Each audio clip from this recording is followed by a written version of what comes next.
ঠিক মদিনার জামাতেও আমার আব্বা হুজুর কেবলা বায়াত কার কাছে গ্রহণ করতে হবে তিনি সেই পথ দেখাইয়াছেন।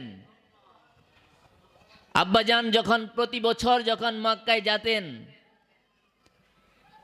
আমি আব্বাজানের সঙ্গে 13 বার হজ করেছি, একসাথে 13 বার হজ করেছি আব্বা হুজুরের সঙ্গে।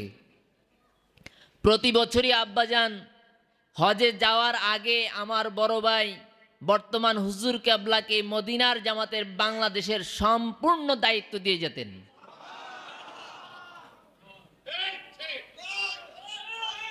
এই মদিনার জামাতকে দেখাশোনা করবে, মদিনার জামাতের তালিম তাজকিয়ার নফসের কে কাজ করবে।